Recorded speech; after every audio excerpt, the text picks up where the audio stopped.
परीक्षा विभागातील अनागोंदी तसंच कथित भ्रष्टाचाराच्या विरोधात अभाविपच्या कार्यकर्त्यांनी आज सावित्रीबाई फुले पुणे विद्यापीठात चांगलाच गोंधळ घातला। विद्यार्थ्यांच्या समस्यांकडे लक्ष वेधण्यासाठी अभाविपच्या कार्यकर्त्यांनी आसूड मोर्चा काढला। मात्र त्यांना परीक्षा विभागाच्या दारात रोखण्यात आल्यानं त्यांनी खिडक्यांवर चढत विभाग प्रमुखांच्या कार्यालयात प्रवेश मिळवला। उत्तरपत्रिकांच्या तपासणीत झालेल्या नानाविध चुका, उत्तरपत्रिकांची फोटोकॉपीज देण्यात झालेली दिरंगाई, पुढची परीक्षा संपली तरी रखडलेलं पुनर्मूल्यांकनात घातलेले असंख्य घोळ, या आणि अशा अनेक कारणांनी त्रस्त असलेल्या विद्यार्थ्यांचा संयम अखेर सुटला। विद्यापीठातील अनागोंदीच्या विरोधात अखिल भारतीय विद्यार्थी परिषदेच्या कार्यकर्त्यांनी जोरदार आंदोलन केलं। विद्यार्थ्यांनी काढलेल्या मोर्चाला परीक्षा विभागाच्या दारातच अडवण्यात आल्यानं परिस्थिती आणखीनच चिघळली। कार्यकर्त्यांनी जमेल त्या मार्गानं आज शिरत विभाग प्रमुखांना धारेवर धरलं।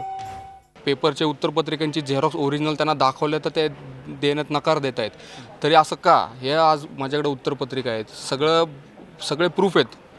आज 3 विषयांमध्ये एवढे जर 17 आणि 20-20 मार्काचे जर फरक असतील, आतमध्ये 17 मार्क वाढत आहेत आणि वरती त्यांनी मला 17 मार्क कमी दिलेले आहेत, त्यातनं नो चेंजचे शिक्के दिलेले आहेत। हे अशा प्रकारे इथं थांबले पाहिजेत। विद्यार्थ्यांचे पेपर जे चुकीच्या पद्धतीने तपासले गेले होते, ग्रॉस अंडर व्हॅल्युएशन होतं किंवा बेरजाही बरोबर केलेल्या नव्हत्या मार्क्सच्या, किंवा काही प्रश्न तपासलेले नव्हते, अशा सगळ्या विद्यार्थ्यांचे पेपर पुन्हा तपासावे, त्यांना न्याय द्यावा, ह्यासाठी विद्यार्थी परिषद फॉलोअप घेत होती। पण हे ठम्म प्रशासनाने यांनी काहीच केलं नाही। त्याच्यामुळे विद्यार्थी परिषदेने आज आंदोलन केलं। हा आसूड विद्यार्थी परिषदेने आज परीक्षा विभागावर उचललेला आहे। आंदोलनकर्त्या विद्यार्थ्यांचा घोळ सुरू असतानाच पोलीस घटनास्थळी दाखल झाले। उत्तरपत्रिकांच्या पुनर्मूल्यांकनासंदर्भातील तक्रारींची दखल घेण्याचं आश्वासन विभाग प्रमुखांनी दिल्यानंतर वातावरण शांत झालं। मात्र त्याचवेळी हे प्रकरण विद्यापीठावर शेकत असल्याचं लक्षात आल्यानंतर परीक्षा विभाग प्रमुख माध्यमांशी काहीही न बोलता निघून गेले। या संदर्भात विद्यापीठाची बाजू जाणून घेण्यासाठी आमचे प्रतिनिधी विभाग प्रमुखांच्या कार्यालयाबाहेर बराच वेळ थांबून होते। मात्र ते त्यांना न भेटताच दुसऱ्या दारानं निघून गेले। ऑक्सफर्ड ऑफ द ईस्ट समजल्या जाणाऱ्या सावित्रीबाई फुले पुणे विद्यापीठाची आजची ही अवस्था आहे।